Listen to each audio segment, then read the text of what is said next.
Well, now it gives me great pride to introduce Mr. Bill Stockton, probably our foremost authority on the South Bend Watch Company that you can find in the tri-state area. Bill came up and said, "Have you done a program on South Bend watches?" And I'm like, "Not that I recall." He's like, "Well, I might be able to do one for you." And we are so delighted that he's here. And with that, I'm going to turn it over to Bill.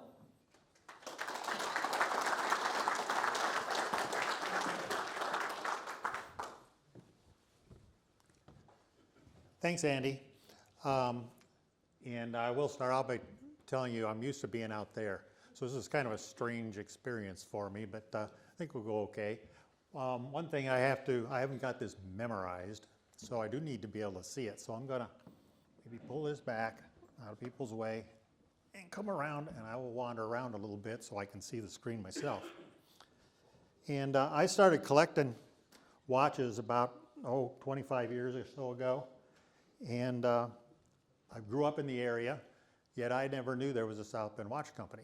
About 5 years into collecting watches, I found out about the company, so I sold all the other stuff and started buying South Bends and learning about the company and writing things down, looking up articles and so forth. And decided to, a lot of people I run into hadn't heard of it either, so I thought, well, it'd be interesting to put together a little presentation. So here we are. I'll give it a shot. This first slide is a artist rendering of what the watch company would have looked like. And that was not uncommon in the early 1900s, that companies would have an artist do a rendering. They'd use it on letterheads, stock certificates, things like that, make it look a little better. And this particular one is, I don't know, I guess less accurate than some. There's a lot of things that aren't quite right. It wasn't this big. I doubt there was a sailboat on the river back there ever. There was, in fact, a trolley line ran past the front of it, and it was a dirt street, so that's true. There weren't any fountains. There were water towers and stuff like that.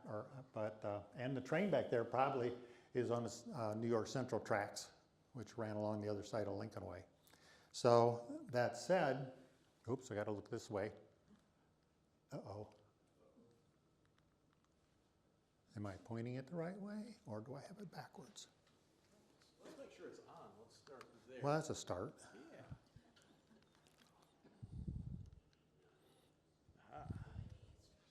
Yeah. Oh, there we that go. lit up a little. Yeah, and there's your pointer there as well. Oh. And also, while we have a break in the act, trying to ask everyone, please silence any mobile devices, Oops. phones, pagers. What'd I do, Andy? What's that? I thought I was switching pointer. Where's the pointer? The pointer's right there. Okay. And I'll get you back to your Okay. thing from back there. Should I sing a song while we wait? I don't think that will work, really. But we'll get the no. My wife says no. So, anyway.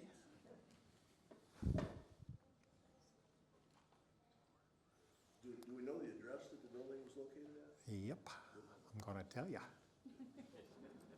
Okay, we're back. Now then. Oh, come on.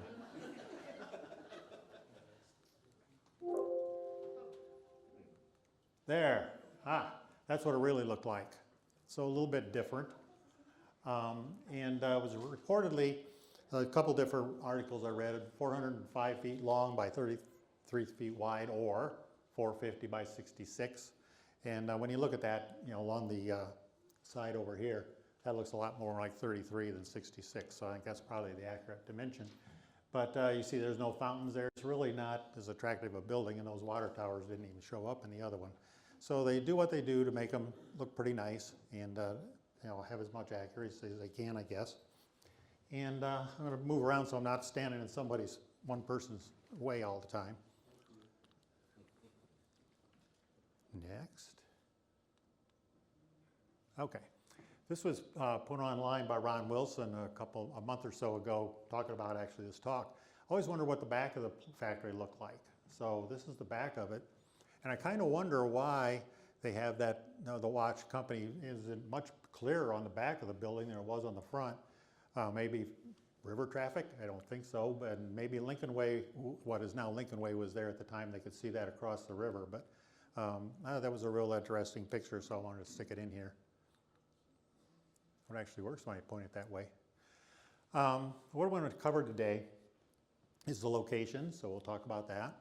Some technical watch stuff. It's kind of hard to know what I'm talking about if you don't know what certain things are, so I'll bore you with some of the technical stuff. Development of need for mass-produced Acura watches, how it came to be, a few stories about some of the people that were involved in it, marketing and production, and its demise and aftermath. Where it was on Mishawaka Avenue, across from what is now Adams High School in Potawatomi Park.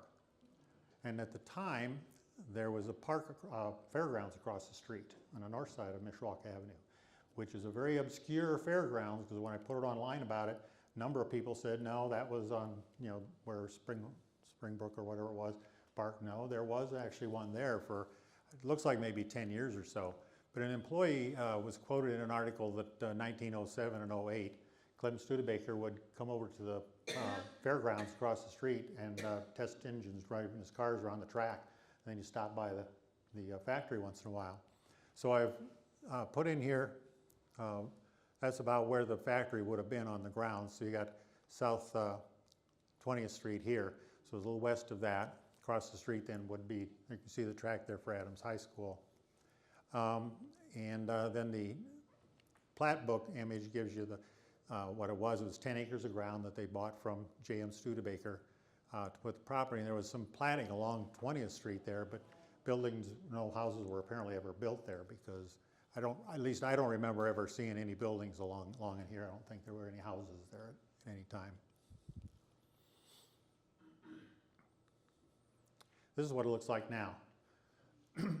It's at 1720 Mishawaka Avenue, and that's the parking garage for IUSB.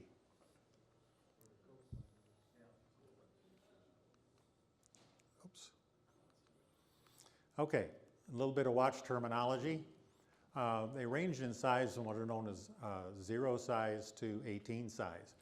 And they made 5 different sizes of watches and 2 different styles. There was open face and hunter style. And hopefully with the quarter and the ruler, you can get a little idea what size they were, what they looked like. And the 18 size was the biggest. There were a few companies that made 20 size, but that wasn't a very common size watch. And then hunter style are the ones over here on the 2 little buttons. Over here on the left, where you have you've all seen the ones where the lid closes and you push the button to open it up, protects the crystal and the dial of the watch a little bit better. And then the others are called open face, and they are pretty obviously open face watches. This is what they look like from the back, which collectors like me, that's what we're interested in, is what does the movement look like? How shiny and clean is it? What kind of demonstrating sign is on it? And then the 18 size up here, those didn't matter manufacturer, they were most all what are called full plate. So it wasn't as fancy on the inside as the other watches.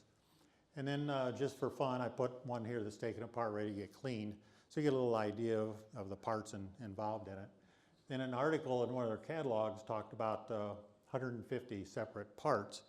Well, that includes little screws that hold the jewels in and things like that. So you just, that isn't the number of parts to take apart to clean it. There's about 45 parts there that you would use. And it describes it as a mechanism that must provide an unerring pulsation of a balance wheel 432,000 times a day for the lifetime of the watch. So the balance wheel that we're talking about is this here. And so that's going back and forth a lot during the day. A little bit about parts. I remember when I first heard about jewels in a watch, I thought, well, what good are jewels if you can't see them? Most people don't know what the purpose of them is. And they're really like bearings. You have all these gears in the watch, and those are on staffs, and those come up through the plate. And then rather than just a hole in the steel plate, so you have the staff of the gear rubbing on the steel of the plate, they have these jewels. And right here, that little hole is where the staff of the gear would come up through. And then the jewels could be polished much finer than steel, and were much harder. So they cut down on friction and wear in the watch. Demiscating is a design that I'm pointing to there. Balance wheel is that one that's the part that's supposed to rotate 400 and some thousand times a day. And that's made out of, importantly, two kinds of metal, steel and brass. And the reason is that they expand and contract at different rates when they get hot or cold. So they're holding that thing at a constant diameter.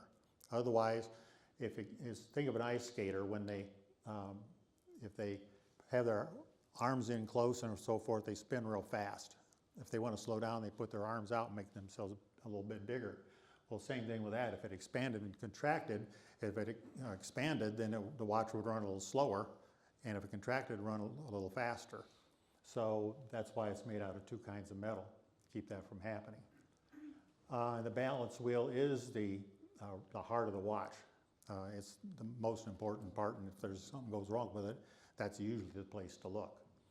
The regulator, you can adjust if a watch is gaining or losing a little bit of time, less than a minute usually, one way or another. You can sometimes adjust it out with that, but if it's more than that, there's usually something wrong, like a cracked jewel or something along those lines. Then we talk about stem or lever set. That's kind of important as you go through this. The one on the left, obviously you would set that the way we all know. You wind it, pull the stem out, set it, push it back in, and you're good to go. There's also lever set, which there's much fewer of those out there. Most people, I for one had never seen one until I bought one and couldn't get it to set, and I zoomed in there to the guy I bought it from, said, something's wrong with this watch, I can't set it. And he said, well, it's a lever set. Kind of like, it's a letter set, you idiot. So anyway, you gotta have to take the front off the watch, pull out that little lever, set the watch, put the lever back in, and put the front back on. So you're not as likely to well, you won't accidentally change the time on the watch. And there's a number of adjustments we're going to be talking about. And there's the temperature, that has to do with the balance wheel. Isochronism is, I don't know the details, but a mainspring in one of these is about 18 to 20 inches long. And apparently to make that work, the strongest part of the spring is towards the middle. And what that does is it doesn't matter then if the watch is tightly wound, ready to go, or just about run down. It'll still run at the same speed. It puts the same pressure on the movement. And then up to 5 positions, which you got the 5 positions there. That's, if the watch is in someone's pocket, it would usually have the stem up, or it might get crooked. They want to make sure that whatever position the watch is in, it's running at the same speed. So if it's off crooked a little bit, it doesn't speed up or slow down. If it does, then there's probably something wrong with one of the jewels, or a little bit of dirt in there, or something like that, and it needs some work. So that's all we've got as far as how it all works. Growth of the railroads drove the need for quality improvements in watches. Railroads were growing at a very fast pace in the 1850 range, a little before or after, and they almost all still ran on a single track that happened to have two-way traffic, and some trains running faster than others. So they had sidings that trains could get off. And if you were supposed to be on that siding at 9 o'clock, you better be there. And the other guy that's driving the other train is coming towards you. Also, his watch should say 9 o'clock, same as yours, so that he can assume you're okay. But if you're not, if your watch is off by, say, 10 minutes or so, because it was a stem set and it got accidentally changed, you might have a head-on collision, and they often did. There was a lot of horrific accidents because somebody's watch just wasn't right. That's the main reason. So engineers, conductors, switchmen, and so forth needed better accuracy, and accurate timepieces were real rare and very expensive, and the government railroads decided to develop standards. So what qualifies as a railroad watch? I thought this was kind of important to put in. Majority of watches are not railroad watches, maybe 10% or something like that, but I see ads all the time, my grandfather's railroad watch is for sale or something like that on eBay. It's not a railroad watch at all, and that's an important factor. But they began to evolve around 1870s with standards, and they changed over time. set by the government and the various railroads. And a watch had to meet these standards and some more. I've tried to kind of keep it a little short. And they changed pretty regularly over this time frame, so it's a little hard to keep up. They initially required 17 joules and eventually went to 21. They had to be adjusted to at least the 5 positions we saw, plus temperature and isochronism. They had to be at least 16 or 18 size only. That's so when you pull it out in your pocket and look at it, you can see it pretty well. A little 0 size watch would be pretty hard to read if you're, working and in a hurry. They had clear Arabic numbers painted black with plain dark colored hands. Dial had to be plain white background. It could have the name of the watch company and probably the railroad on it, but if you see one with pictures or emblems, it's different things on the dial, that would eliminate from being a railroad watch. Open face only, so you pull it out and look at it, you have to mess around with it and open it up to be able to see what time it was. Hunter styles were okay though up until about 1908, as I read it anyway. That's when they cut out the hunter style watches. Had to be lever set for obvious reasons. Winding stem at the 12, so when you pull it out of your watch, it's right side up and you can tell what time it is a little quickly. Accuracy within 30 seconds a week, which is pretty good. They had regular inspections. And I don't know if they were quarterly or semi-annually or whatever. You turned your watch in, they gave you a loaner, and they would time it, check it, clean it, and if it needed any work, they'd get it taken care of and give it back to you.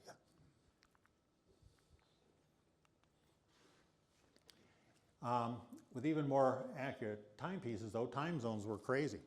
I guess we've never thought of that because we've all grown up and we've never had this situation, but a lot of people live sun up to sundown.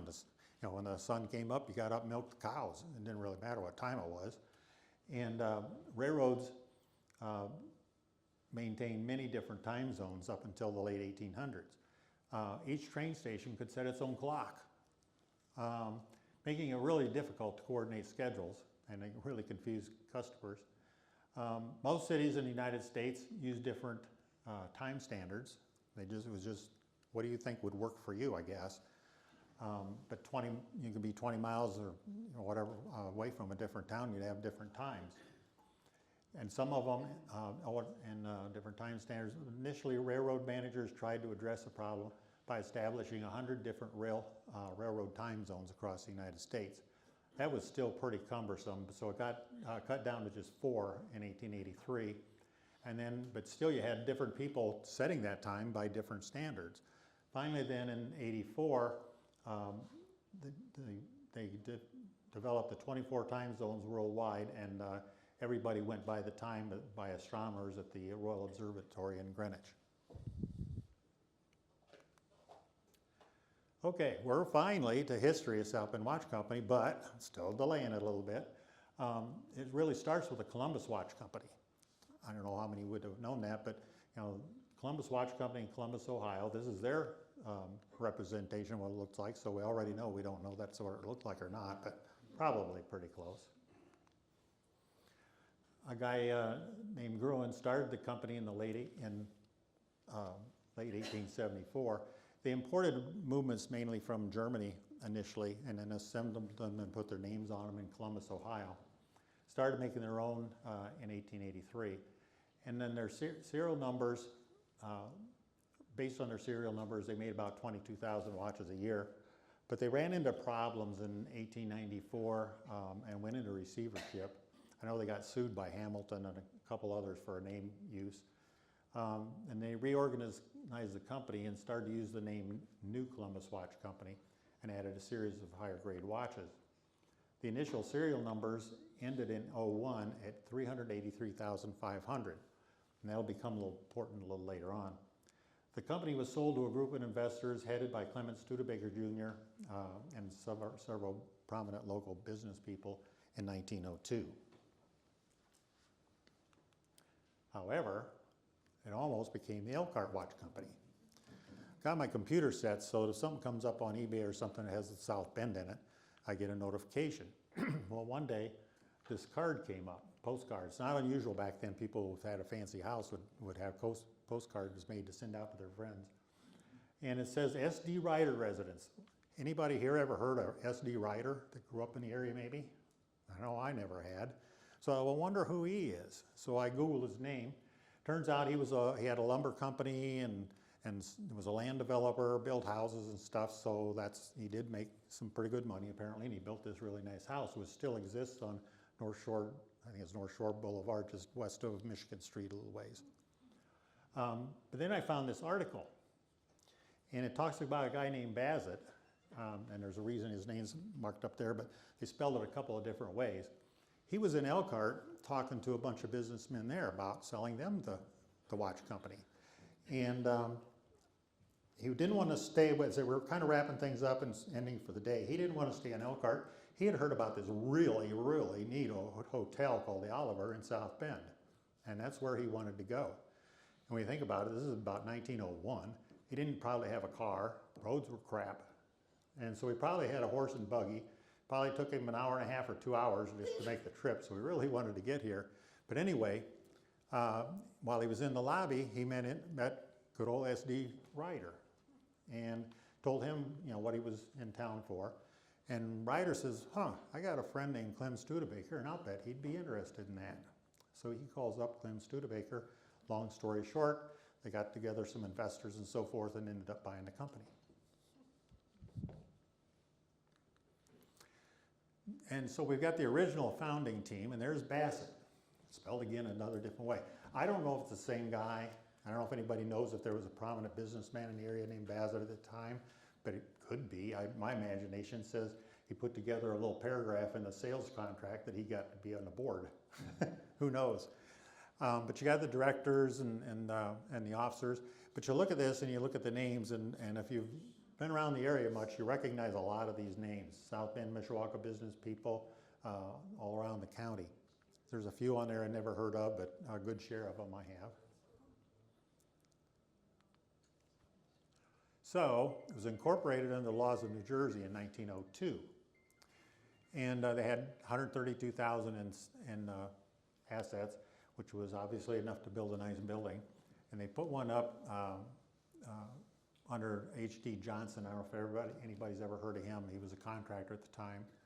And it was state-of-the-art brick building with electric lights, which was pretty new thing then. Fireproof vault sprinkling system is important. And actual watch production actually started in Columbus, Ohio. They started using old movements and finishing them up in Ohio and putting South Bend Watch Company on them. So although a lot of things say that they started business in '03, they actually started making watches in '02. And they were all six-size movements. They completed the new building at 1720 Mishawaka Avenue in early '03 and started operations. They moved all of the employees and their families from Columbus to South Bend at the time. And you got a newspaper article then shows in March 24th of '03 is when they started or dedicated the building. This shows you the inside, and they did have electricity, but it was sometimes not too dependable. I mean, today, how many of you have electric outages? And so all of the workstations face the windows. So it's no different than, you see a lot of manufacturing companies from back in the day, they had a lot of windows so that they could have light, because obviously earlier in this, they didn't have electricity at all. So it gives you a little idea what the workspaces look like. Then they had a problem. They were having trouble with the machinery, possibly because it was moved, beat up a little bit, and reinstalled, and it was getting to be 25 or so years old, so probably it had a lot of wear and tear on it. And so they brought in the Studebaker family. Didn't have a controlling interest, but they certainly had an investment, and so they lent their engineering department and their people come over and work with them to re-engineer some of the equipment, and they paid the money to replace some other equipment and get things up to snuff again. And J.M. Studebaker permitted them to use his name, engrave it on 18-size movements, which provided instant positive recognition. Now, Studebakers weren't into cars much yet. They'd started, but their reputation was wagons. And as most of you know from coming to these, they were known worldwide as an excellent quality wagon maker and had a really good reputation. So, get right There we go. The Studebaker is on here, and that's kind of important. There's a distinction down the road here, but a nice written type signature. And this is what's called a 329, which we'll talk about in grade numbers in a little bit. So this is one of the watches that he allowed him to put it on. And as a result, they were given more stock in the company. It was reorganized, and some complained smaller investors were frozen out, and the Studebakers ultimately gained control. I'm not sure they gained control at that point, because I saw another article that indicated that about 1915, and I don't remember who, somebody passed away and they got, they inherited stock, and that's what actually put them in control. But anyway, Studebakers, yes, ultimately controlled the company. I don't know by the end how much they owned or not. I put this in here a couple different places, but I think we might as well get to it. Uncertainty of production records. After the company closed, for whatever reason, and nobody knows, in fact, I talked to Andy about it once. I said, you guys have any records of the watch company? He said, no, it was all destroyed. And they hauled stuff to the dump, plowed it under, I'm told, all kinds of things, but all of the records were pretty much all destroyed. So there's a lot of the things that we really don't know for sure what happened. But over the years, a number of people who are interested in the company have collected information, put it together into lists, written books, and so forth, and put a lot of work into it. I know I've filed serial numbers of various watches online, and then you use that stuff as people feed it all in over the years. They've figured out a lot of the things we're going to talk about here. So they're not etched in stone, but pretty accurate. I want to talk about some of the people a little bit. Charles Higginbotham was working for the Columbus Watch Company when they bought it, and he moved here with the other employees at the time. And he was really well known nationwide as a watchmaker and an expert in the field. And he started as an apprentice at the age of 15 in Logansport, and worked at his company's stores and companies, manufacturers in New York, Jersey City. He was with a New York watch company as head master watchmaker. And Seth Thomas, he designed what was called a Maiden Lane. If you're into these at all, you know Maiden Lane was a pretty successful watch by them. And superintendent of the Illinois Watch Company, which was a much larger company. So he was a pretty successful guy in the business. While at South Bend, he developed their 16-size movements. He was nationally sought after as a lecturer, a high respected series of how-to books and so forth. And he ended up passing away then about 1915. So he was really a good, strong reason why they turned out as well as they did. Another guy is Walter Shelton. We're going to run into him a few times here as we go along. And this was from an article where they interviewed him, so this should all be pretty accurate. He was born into a family of multi-generational clock and watchmakers. Well, I read one article that his family went back as clockmakers to the 1400s, so he had a bit of experience behind him. He read an article that the Columbus Watch Company had been sold to South Bend, applied for the job, and he was accepted. And at the time, he was negotiating with Elgin, and he just flipped a coin to decide where to go, and South Bend won. And it's probably good for South Bend because he was also a big part of their history. Now this one I put in here just kind of for fun. He's quoted in the same article saying South Bend was kind of a crummy looking place. They rode the trolley from the Oliver Hotel to the factory. Now I like to think, well, first of all, yes, if you think back to 1901 or 2 or 3 or whatever, most cities from our standards were pretty crummy looking. Dirt streets, horse crap everywhere, what are you gonna say? But I like to think probably what he really meant, his words were turned a little, is remember he was hired from a distance by mail, and he would have seen the letterhead with that first picture we had of what the watch company looked like. So maybe when he pulled up in the trailer or trolley in front of the place, he's thinking the building looks kind of crummy compared to what he's expecting. But anyway, that was something I threw in here. And they moved 150 people from Columbus, and they looked at Shelton as he was the first outsider they hired, and they kind of looked at him as a greenhorn new kid or something, but he quickly earned their respect, and because he knew a lot more about watchmaking than they knew or would have guessed. And then some more people. Item A here started in 1911 at 6 cents an hour, so that's about $1.70 today. And she worked 10 hours a day during the week and then 9 hours on Saturday. And then she got a raise all the way to 8 cents. So percentage-wise, that's 33% raise, but still not a lot of money. But that's about 2 1/4 today. Well, I think back about it, when I started my first jobs at 16 or so in high school, minimum wage was $1.25. So that makes that not sound too bad, but of course that was way before the $1.25 minimum wage. So that gives us a little idea of what they made. She worked on dials and recalls there was 100 operations on dials alone. I can't imagine what 100 things they had to do to make a dial, but she did it, so she's probably right. It was a good place to work. They didn't need a union. During the war, they raised everybody's rate because labor was scarce and they didn't want anybody go elsewhere. It's World War I, of course. Melvin, his first job was at South Bend Watch Company as office boy when he was 14.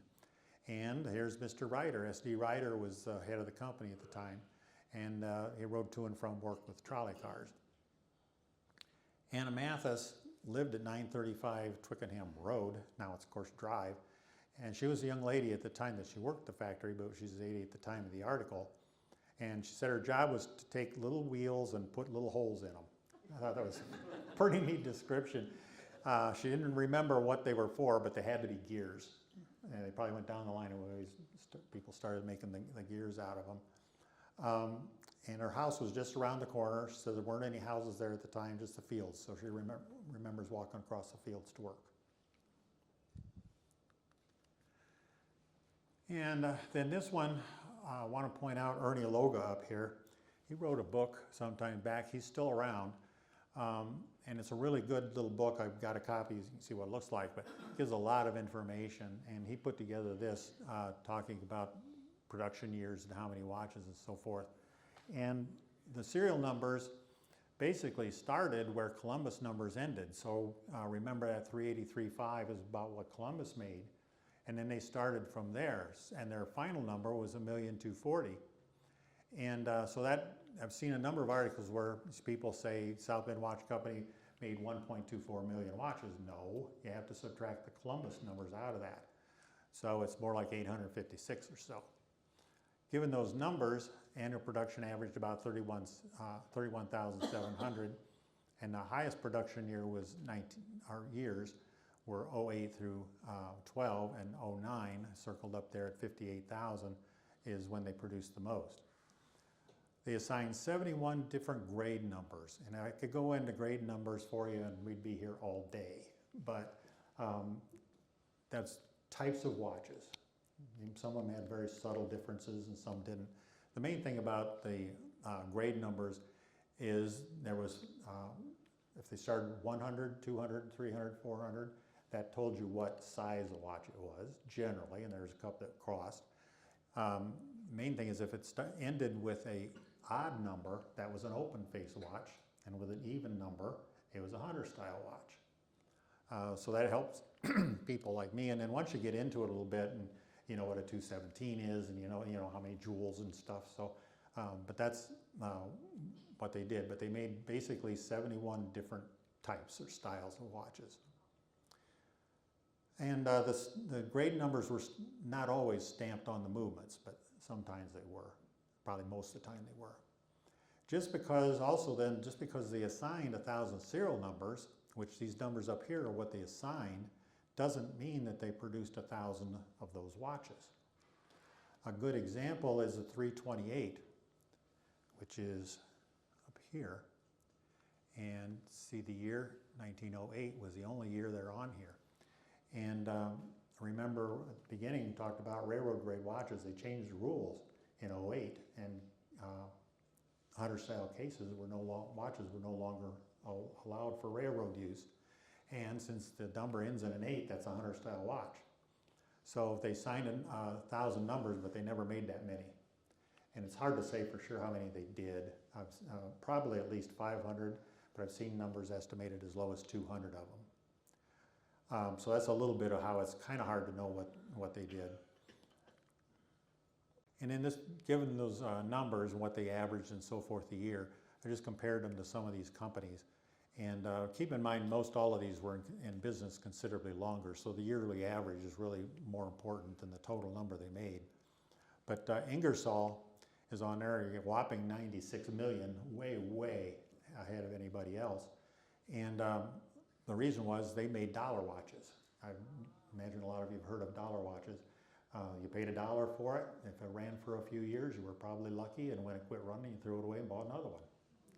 You didn't get them fixed. I've had occasion to try to take one apart once, and it doesn't work. And you try to take it apart, and you're going to probably destroy the movement when you try to get it. It's pretty well permanently put together. So that's a little information to compare.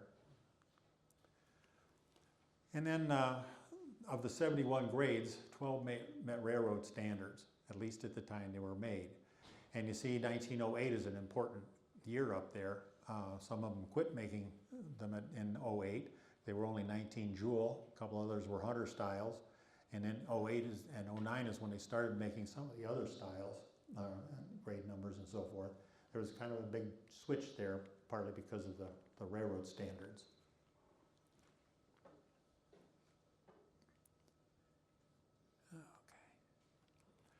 And then, my opinion, I've been collecting them for quite a few years, and this is a list of ones that I think are probably the most collectible. They're probably mostly the most rare ones too.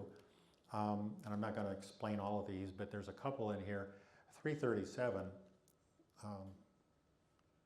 right here, only maybe 250. Well, they never even assigned a series of numbers for those.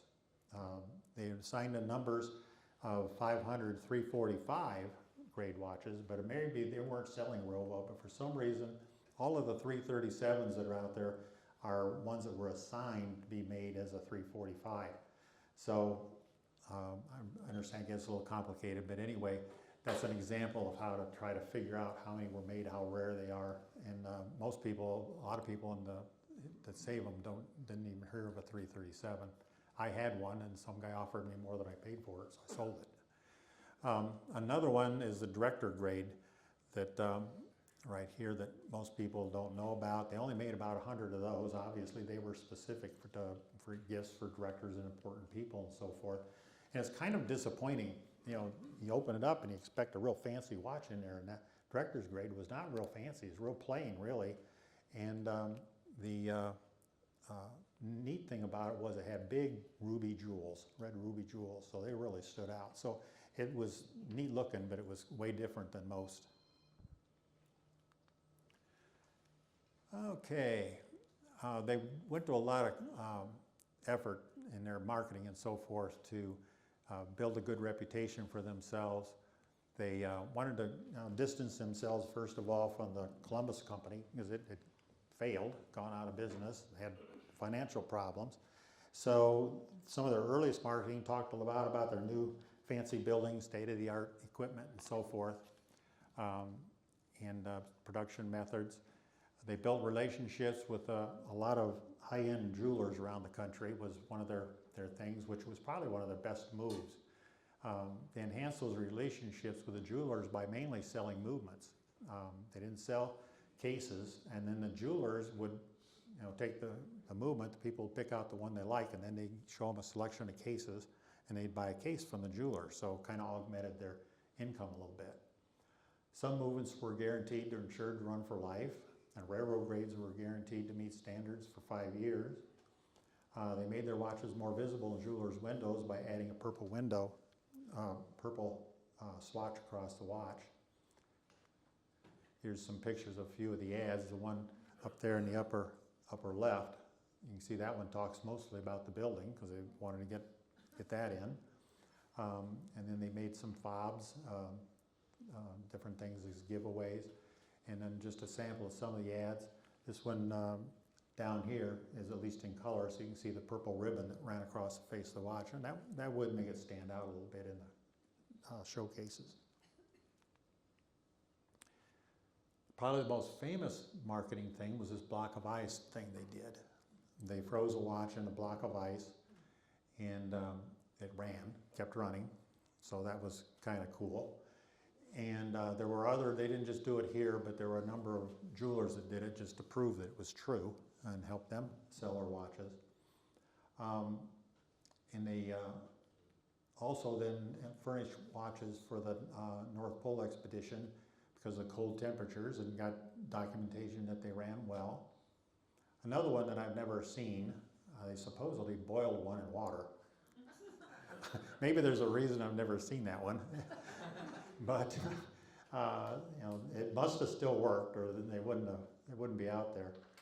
But to tell the truth, their watches didn't run particularly necessarily a lot better in extreme temperatures than others. I mean, a lot of watch companies used a lot of the same techniques and so forth, so they were probably right up there. But their marketing seems to stand above and beyond some of the others, which those of us of our age in the crowd, as I look around here, remember probably the old Timex ads. I kind of compare it to that. Takes a licking and keeps on ticking. You remember that? And I remember the one particularly where they fastened a watch to a motorboat propeller, and after they ran it for a while, they got it back out, and by God, it was running. So this is the same kind of thought process. So they must have stolen that from some South Bend watch company. Okay, and then I've got this 1914 book, catalog, and it's got all the different watches in there and pictures of the movements and some available cases and so forth. Which, mentioning cases, South Bend never made their own cases. You'll find cases out there that say South Bend on them, but they were made by a company in New York. I don't remember which one, but I've never seen anybody dispute that. Everybody seems to agree that's into these, that they never made their own. And partly because they sold the movements to jewelers and let them sell cases to people. But I put a couple examples of prices in here. I thought people might be interested.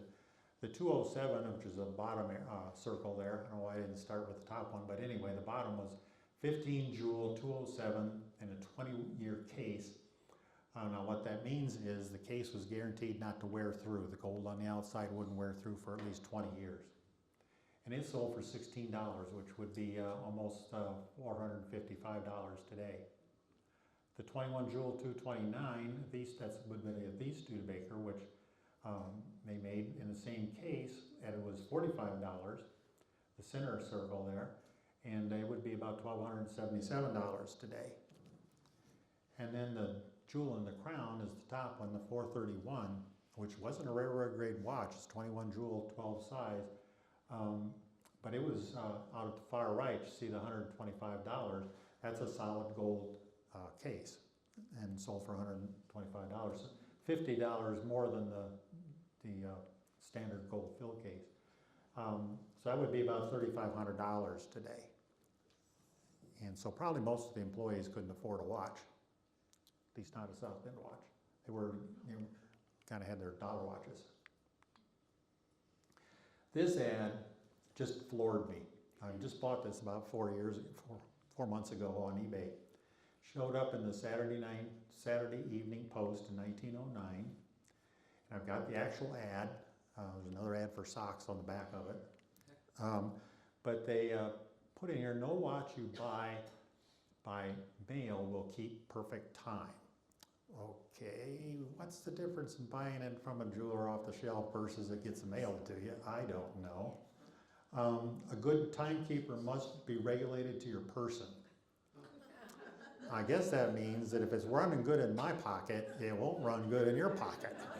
You got to go back to the jeweler and have him regulate it again because it's different. And they can't be regulated. That's the reason they never keep perfect time. Well, they can be regulated, doesn't matter where you got it. No one but your jeweler can do this, so now they're putting a plug in for the jewelers. Remember, this is early on, this is 1909. And where was I here? South Bend watches are sold only by reliable jewelers. Again, a plug for the jewelers, and they are never sold by mail. And then what did they do? 1923, they formed an additional company named Studebaker Watch Company. introduced mail order business. That was probably, they hope everybody forgot about that ad they placed. Mail order business and requiring as little as $1 to $5 or down and $1 to $5 a week. And I've seen a couple different things, so I'm not exactly sure which is which. They must have had two programs. They began producing 12 and 16 size grades with the name Studebaker, not the Studebaker, but Studebaker, on the movement as well as on the dial. All company-made watches were still manufactured in the same building by the same people. They all still had South Bend Watch Company on the movement. They began packaging watches with chains, small knives, and other fobs. Added several products such as rings, charms, bracelets, and so forth to include their inventory. And then they ultimately imported some Swiss watches. And they did not say Studebaker or South Bend on them, although I guess there was two grades that they sold at the time that said Studebaker on the dials. I've never seen one. This ad posted online, and it talks about Studebaker watches. Rough Rider probably refers to the case. I've seen a number of these cases. I've got watches, about 3 watches that have this case on them. It's a real nice case. One thing about it, the case, it's got this real thick crystal on it. I've never seen one with that crystal. I suppose since it sticks out quite a ways, it probably got scratched up pretty bad and has been replaced on most of them by now. But this one is a little misleading in that underneath where the arrow is there, a new railroad model case would lead some people to believe it was a railroad grade watch, but it was not. It's 21 jewels. It's a good watch. There's a lot of them around. There's a lot of demand for them, but they are not railroad grade, mainly because they're stem set, not lever set. That would eliminate them. And then this is a saying that I learned early on. Never pay a the Studebaker price for a Studebaker watch. And I see them misrepresented pretty regularly. The one on the left is a Studebaker watch. And you can see the word Studebaker here in block letters. Again, they're a good watch, 21 jewel and all that. And it says, that's interesting, they changed this to say 8 adjustments. Well, that includes the 5 adjustments plus heat, cold, and the word, isochronism. But you can tell by the 2 watches, just looking at them, that there's a big difference in how they look. The one on the right is the Studebaker watch, and the lettering is gold. And it's hard to tell because it's upside down. I had to decide which one I was going to make right side up, the Studebaker here or the Studebaker here, but it's written over here and it says the Studebaker. And this is a grade 229, which again, there's a lot of explanation can go on there. Again, they're both good watches, but the one on the left then you can buy today for $200 to $350, somewhere around in there. That's pretty typical. They made, though, about 30,000 of them, and then there's also a 12 size that they made 60,000 of. So there's a lot more of them out there is one of the main reasons that makes them less valuable. The others, this particular one, they only made 3,000 of, and to buy one of those today, you'd probably be lucky to get a good one for $500, and you can pay up to $1,200 for one of them today. They do not say Studebaker on the dial. The others also should say Studebaker on the dial. Final shot at success. Tribune article from 28 announced a opening of a new store that was going to be located in the manufacturing plant. It was a huge success for the opening. They had 5,000 free souvenirs and over 7,000 people estimated showed up, so they ran out of giveaways. And in another article, Watch Company has exposition. It was supposed to be an annual event at the company, and they were going to have offerings from Paris, Rome. They wanted to be looked at as a worldwide entity, I think was probably their goal there. But it turned out not to be just the first, but also the last. So what happened, and I'm going to go back again a little bit, you could say that the end started with World War I. I know when I come to these shows, people always want to know, well, what happened to Studebaker, what happened to this or that, so I'm going to give it to you here. In Europe, for the war, soldiers were introduced to wristwatches that were called bracelet watches. This is an important word, bracelet or trench watches. They were also used. They were used so that soldiers could tell what time it was without having to pull a watch out of their pocket. They just turn their wrist and there it is. If you got something in your hands, you could still tell what time it was. Well, in the United States, fads come and go, and things you do and don't do. Well, in the United States, during the World War I years, real men didn't wear jewelry, such as bracelets. So the watch company decided that they never saw a need to manufacture wristwatches, and they never did. Watch manufacturing was somewhat curtailed by the company, made 3 million firing pins for the Canadian government, so that had a little bit of hit to their bottom line for a while. And today you will find South Bend wristwatches, and wristwatch cases, I should say. And although I've seen some 16 and 12 sizes, most are recased 0 sizes, so that smaller size. And they make a nice ladies' watch. I know my wife has one, and that's what I see the most of in wristwatches.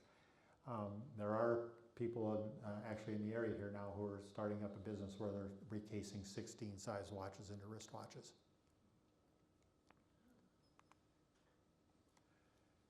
Okay, additional, their mail order program with a minimum down payment on monthly payments. Most of the jewelers were still, selling them and didn't have time payments to offer, and so they were still augmenting their income with the cases. And so although then by South Bend then started selling complete watches by a mail order, kind of undercut their business and bypassed the jewelers and cut their prices, undercut their prices. While the dollar down program helped sales, the weekly monthly payments created a bookkeeping nightmare. This was before the days of computers, obviously. So every dollar that came in once a week or once a month, they had to put it on some kind of paper ledger.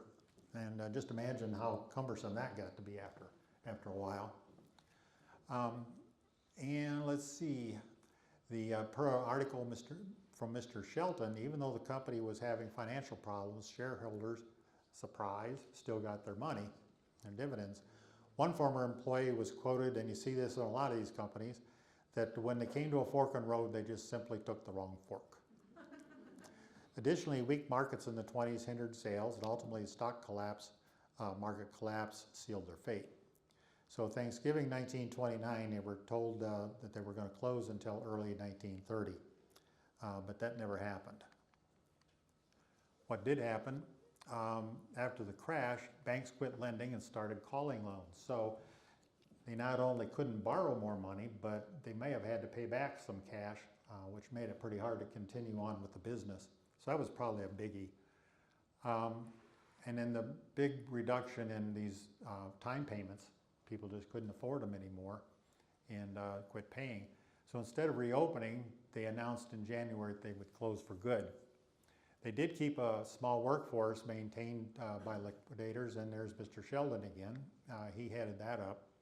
Primary purpose was to assemble and sell remaining movements. They also aided in liquidating the stock of parts and equipment. Most company records then again were sent to the landfill or an old cistern. I'll get back in a second on that. And this process continued until 1933. Well, the old Cistern Story, I was at the gym one day. Yes, I did used to go to the gym. And ran into a guy. I had my South Bend t-shirt on. He said, I've heard of that. He said, I used to live on 21st Street, which was right by the factory. In fact, Mr. Sheldon was just a couple doors down from him, or would have been at the time.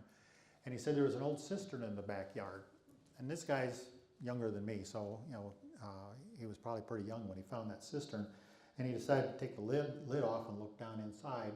Well, what he found was a whole bunch of watch stuff.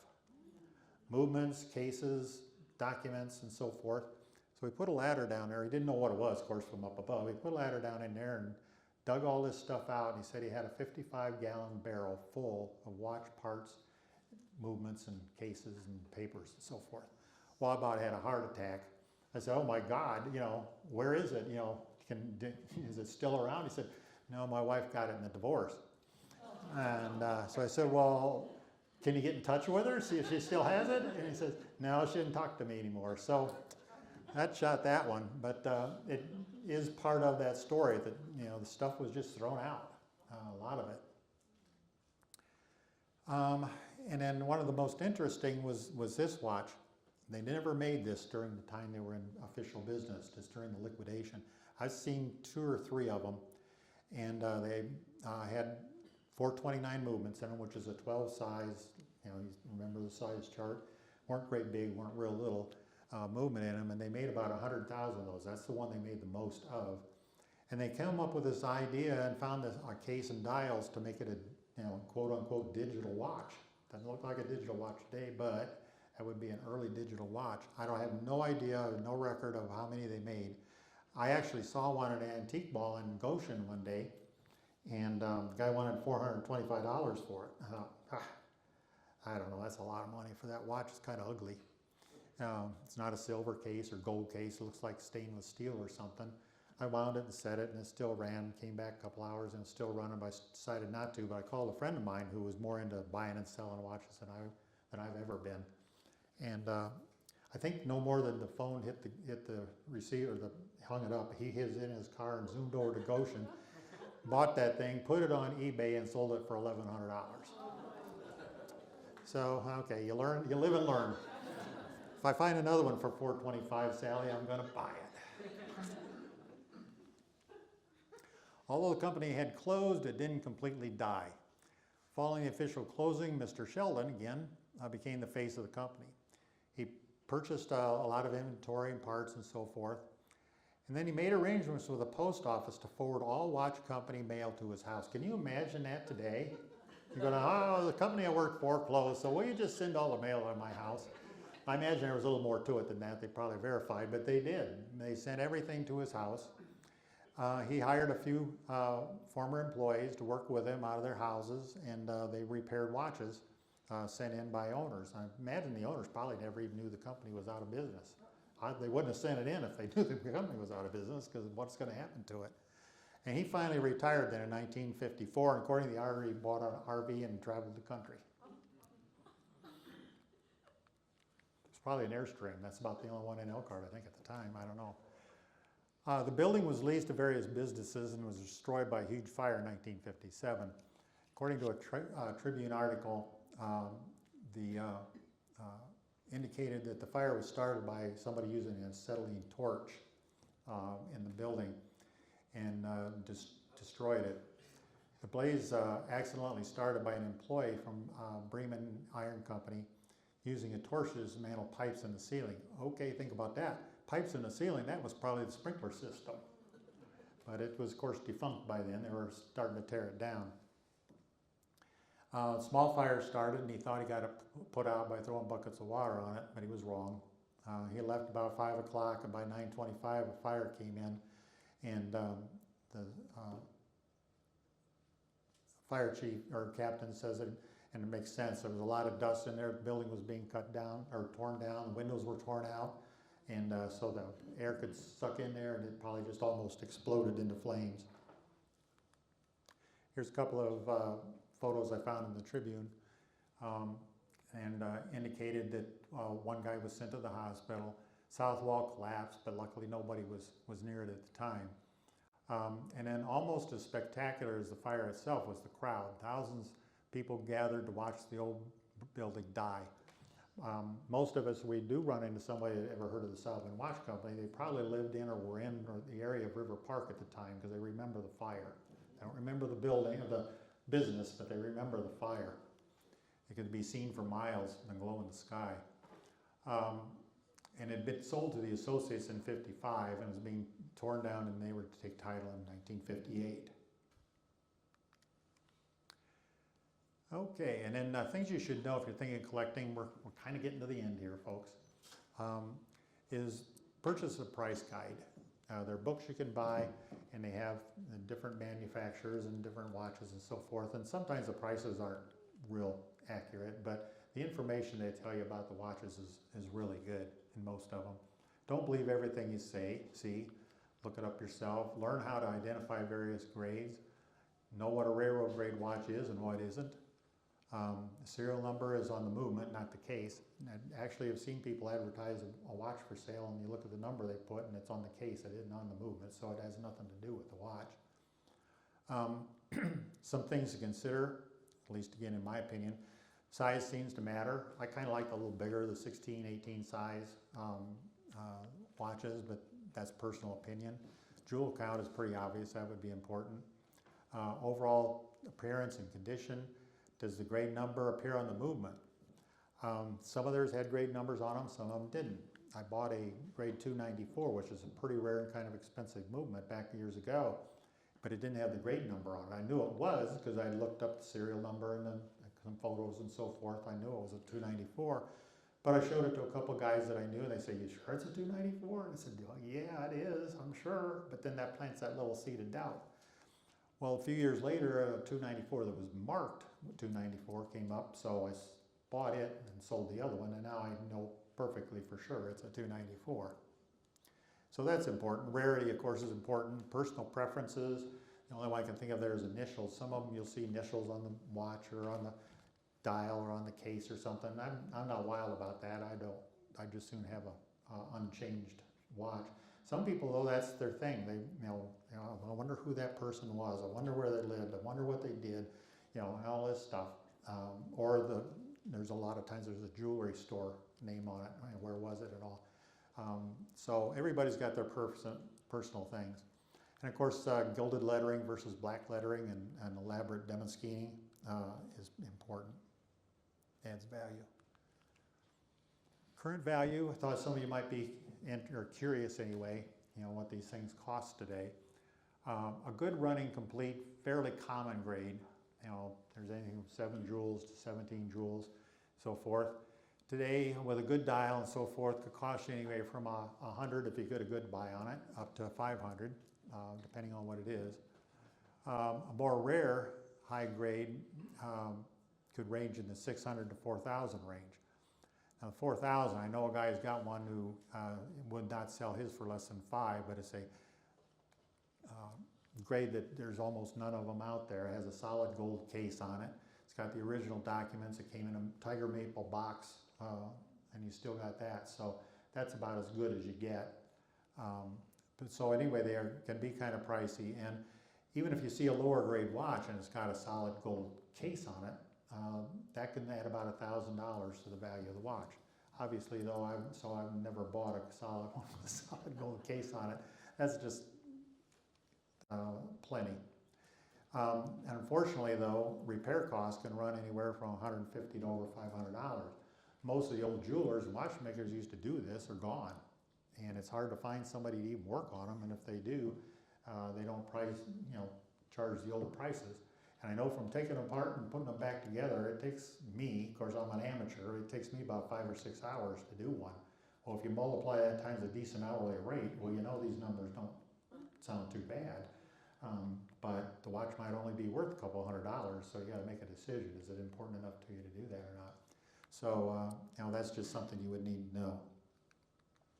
So, that's just about it. I do have down here, or I didn't put down here, but I've got the sources, but one of my major sources was a lady that called me up one day 4 or 5 years ago, said her husband collected watches, and she had a folder full of newspaper articles and stuff like that, and what I wanted, and I said, oh.